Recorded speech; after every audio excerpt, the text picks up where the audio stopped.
तो दोस्तों आज का ये वीडियो एक ऐसी कहानी है जो आपको काफ़ी हद तक मोटिवेट करेगी आपकी हेल्थ एंड फिटनेस जर्नी को शुरू करने के लिए। ये कहानी है हिमांशु ठाकुर और चिंचक सतापति की, जिन्होंने एक साल के अंदर 30 केजीज वेट लूज करके एक नए लेवल की फिटनेस अचीव की। हिमांशु का वेट था 102 केजी जो आज 70 केजीज के हैं, और चिंचक का वेट था 68 केजी जो आज 50 केजीज के हैं। तो ये स्टोरी सिर्फ एक नंबर्स का गेम नहीं है, ये है एक पूरी लाइफस्टाइल चेंज करने की स्टोरी। उनकी लाइफ में टर्निंग पॉइंट तब आया जब उनके 9 साल के बेटे ने उनको बोला कि आपकी एनर्जी लेवल्स इतने लो क्यों रहते हैं, कहीं आपको भी डायबिटीज तो नहीं हो जाएगी जैसे दादाजी और दादी जी को थी। बेसिकली हिमांशु के फादर मदर को डायबिटिक थे वो, तो जैसे ही उनके बेटे ने उनको ये चीज़ बोली तो उनका ये वेकअप कॉल था, और उन्होंने तभी डिसाइड कर लिया कि अपनी लाइफ को हमें चेंज करना है, बिल्कुल कम्प्लीटली बदलना है। एक हेल्थी लाइफस्टाइल फॉलो करने वाला कपल स्ट्रेस और अनहेल्थी हैबिट की वजह से अनफिट हो गया था, मगर अपने बेटे की बात सुनने के बाद उन्होंने डिसाइड किया कि हमें अब अपने लाइफ को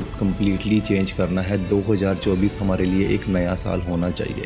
दोस्तों साथ में ट्रांसफॉर्मेशन करना इजी नहीं होता। हिमांशु अपनी रिटेल की जॉब छोड़कर फिटनेस कोच बन गए, और जो चिंचक थी वो एक सीनियर मैनेजर की डिमांडिंग जॉब होते हुए अपनी फिटनेस जर्नी को अचीव करने में लगी हुई थी। बेसिकली सोशल इवेंट्स और टेम्पटिंग फूड्स उनके लिए एक बहुत बड़ा चैलेंज लेकर आए, मगर फिर भी चिंचक ने हार नहीं मानी। उन्होंने अपने मील्स को क्वांटिफाइड न्यूट्रिशन के बेसिस पर डिजाइन किया, जिसमें था लीन प्रोटीन, सैलेड और कंट्रोल्ड कार्ब्स। अब कार्बोहाइड्रेट्स के लिए वो लेते थे राइस और सोर डफ के ब्रेड, और सैलेड तो उनकी लाइफ का एक बहुत इंपॉर्टेंट हिस्सा बन गया। तो बेसिकली जब भी आप वेट लॉस की जर्नी पर जाते हैं तो सैलेड आपको डेफिनेटली अपने रूटीन के अंदर ऐड करना पड़ता है, और कार्बोहाइड्रेट्स आपको बिल्कुल कट नहीं करने होते हैं। आपके कार्बोहाइड्रेट्स थोड़े से आपके एनर्जी लेवल को बूस्ट रखने के लिए आपको लेने पड़ते हैं। सो बेसिकली एक प्लान पूरा डिज़ाइन किया जाता है हर पर्सन की बॉडी टू बॉडी और उसकी फिजिकल एक्टिविटी के अकॉर्डिंग। अब हिमांशु जो पहले से वेट ट्रेनिंग कर रहे थे, उन्होंने चिंचक को गाइड किया, और दोनों ने मिलकर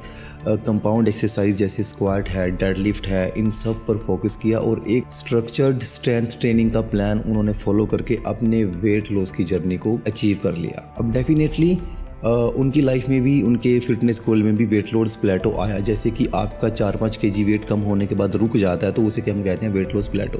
मगर इन लोगों ने अपना एक विजन बोर्ड बनाया हुआ था, और जिस पर इन्होंने अपने लॉन्ग टर्म और शॉर्ट टर्म गोल्स लिखे हुए थे, जो इनको रिमाइंड कराता था कि ये अपनी फिटनेस जर्नी क्यों अचीव करना चाहते हैं। अब उनका बेटा उनके लिए सबसे बड़ा मोटिवेशन था। जब वो हेल्थी मील्स कुक करते थे, खाते थे, तो उनका बेटा भी उसमें इंटरेस्ट लेता था, और हिमांशु और उनकी वाइफ सोचते थे कि भाई ये हमारा इस जर्नी का रिवार्ड है कि हमारा बेटा जो है वो भी हमारे साथ हेल्थी ईटिंग पर है। सो इसको रिवार्ड मानकर अपने फिटनेस गोल को अचीव करने में लगे रहे, और इसी के चलते उन्होंने अपना फिटनेस गोल अचीव कर लिया। आज हिमांशु और चिंचक एक हेल्थी और एक्टिव लाइफ जीते हैं, और हाइकिंग और फिटनेस एक्टिविटीज उनकी लाइफ का बहुत बड़ा हिस्सा है। उन्होंने सिर्फ अपनी बॉडी ही नहीं, अपना लाइफस्टाइल और अपना रिलेशनशिप को भी ट्रांसफॉर्म कम्प्लीटली कर दिया है। So definitely guys hats off बनता है इस कपल के लिए। I really appreciate. बहुत कम ऐसे लोग हैं जो अपनी फिटनेस जर्नी स्टार्ट तो करते हैं, मगर उसको वो एंड तक लेकर जाते हैं। अपने गोल्स जो उन्होंने माइंडसेट बनाया होता है जिसके लिए, वो उस तक पहुंच नहीं पाते हैं। बट ये स्टोरी हमें बताती है कि आज भी अगर आप चाहते हैं अपना फिटनेस गोल अचीव करना, so nothing is impossible, you can definitely go for it. So guys आप भी अपनी फिटनेस जर्नी को अगर शुरू करना चाहते हैं और उसको अपने गोल तक लेकर जाना चाहते हैं, तो हिमांशु और चिंचक की एक एडवाइस याद रखें कि आप अपने वाई को समझिए और अपने सस्टेनेबल चेंजेस को फोकस करते रहिए। बिकॉज फिटनेस एक जर्नी है, और जर्नी आपको मेंटली, फिजिकली और इमोशनली स्ट्रॉन्ग बनाती है। तो ये थी हिमांशु और चिंचक की कहानी, जो कि प्रूफ है कि डेडिकेशन और सपोर्ट के साथ कोई भी चीज़ इम्पॉसिबल नहीं है। सो गाइस अब आपकी बारी है अपने हेल्थ एंड फिटनेस की तरफ एक कदम बढ़ाने की। तो मिलते हैं अगली वीडियो में, तब तक के लिए स्टे हेल्थी, स्टे फिट।